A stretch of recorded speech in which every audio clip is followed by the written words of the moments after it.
All right, today we're diving into one of the absolute darkest chapters of the 20th century, Stalin's Great Terror. We're going to break down how a terrifying campaign of state-sponsored fear completely reshaped the Soviet Union and cemented the power of one man. So, how does a whole country turn on itself? Well, in this case, it all starts with a single gunshot. A political murder that wasn't just a tragedy. It was an opportunity. It was the perfect excuse for a paranoid dictator to unleash a wave of terror like nobody had ever seen. This one event really lit the fuse for everything that was about to happen. And you know, the speed of it all is just terrifying. It all kicks off with that one spark in 1934. By 1937, that spark has turned into a raging inferno, a purge that's happening all across the country. And just 2 years later, it's over, and the result is crystal clear. One man is in total, absolute control. This is the timeline we're going to follow. Okay, so it all begins right here. Picture this. It's December 1st, 1934. We're inside the Smolny Institute, the Communist Party headquarters in Leningrad. Sergei Kirov, who's a really popular and powerful party boss, is shot dead. This is the moment. This is when everything changes. And Stalin? He didn't waste a single second. People still argue about whether he was actually behind the murder or if he was just an incredible opportunist.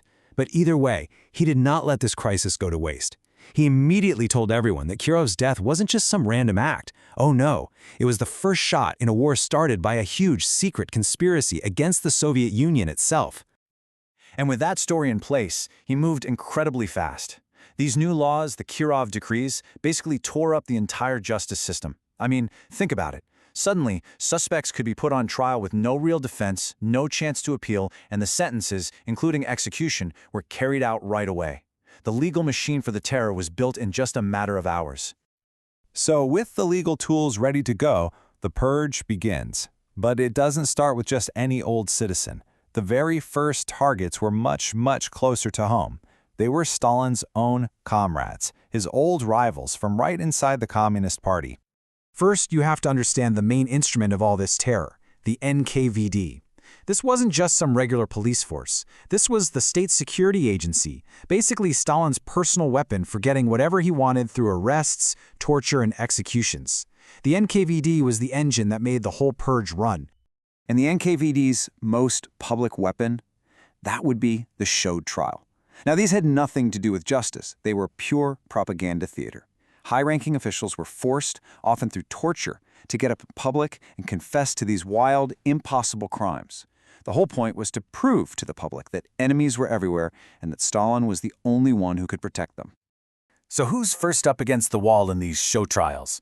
The old Bolsheviks. We're talking about the original crew, the architects of the 1917 revolution. Guys like Zinoviev and Kamenev, they had their own authority, you know? They had worked side by side with Lenin. For a paranoid guy like Stalin, they weren't just rivals. They were walking, talking reminders that he wasn't the one and only heir to the revolution.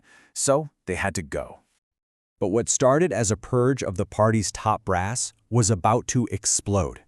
Starting in 1937, the terror just metastasizes. It reaches into every single corner of Soviet life, and it starts swallowing up ordinary people by the hundreds of thousands. This absolutely terrifying new phase was led by the new head of the NKVD, a man named Nikolai Yezhov. In fact, this period became known as the Yezhovshchina, the time of Yezhov. The whole focus of the terror changed. It wasn't about going after specific political enemies anymore. Now, entire categories of people, ethnic minorities, former nobles, intellectuals, were being condemned all at once. This was terror at an industrial scale. The scale of it is it's almost impossible to wrap your head around. In just 2 years, between 1937 and 1938, something like 680,000 people were executed. That is almost 1,000 people a day, every day for 2 years. And that number doesn't even include the hundreds of thousands more who were shipped off to die in the Gulag labor camps. This was a government at war with its own people. And this wasn't just random violence. It was organized, bureaucratized murder. The infamous NKVD Order 00447 set actual quotas for different regions to arrest and execute so-called anti-Soviet elements. And that term was so vague it could mean anything. You could be a kulak, which just meant you were a slightly more successful peasant. You could be a priest, or you could just be unlucky enough to have a jealous neighbor point a finger at you.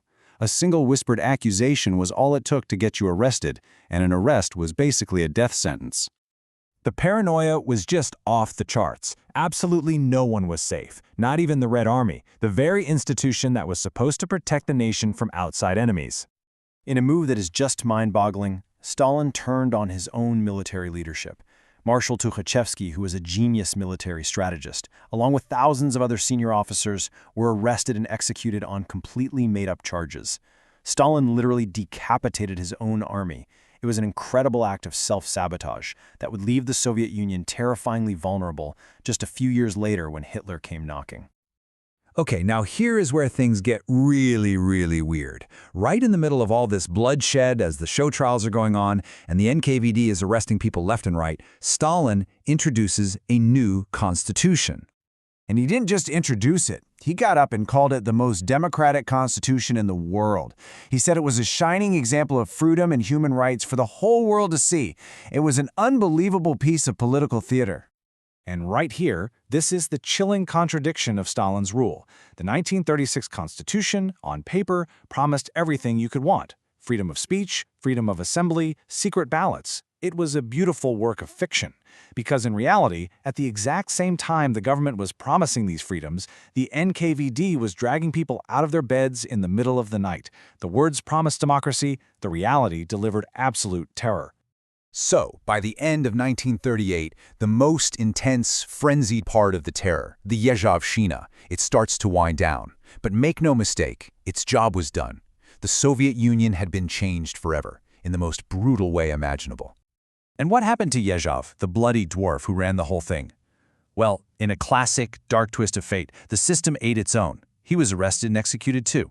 But his replacement, a guy named Beria, he didn't stop the terror. He just made it more efficient, more a part of the system. The machine of repression was now a permanent part of the Soviet government. So when all the dust settled, what was the result? The Great Terror did exactly what Stalin wanted to do. It wiped out every single potential rival, it crushed any hint of dissent, and it shattered society with this all-consuming fear. The Communist Party wasn't a political party anymore. It was just a tool for his will. Stalin's power was no longer just political, it was total. And that leaves us with this final, really unsettling question. Stalin created a nation that was unified by fear, a superpower that was actually strong enough to defeat Nazism. But what was the human cost? And how does that legacy of terror, born from a single gunshot back in 1934, still echo through history today? That's something to think about.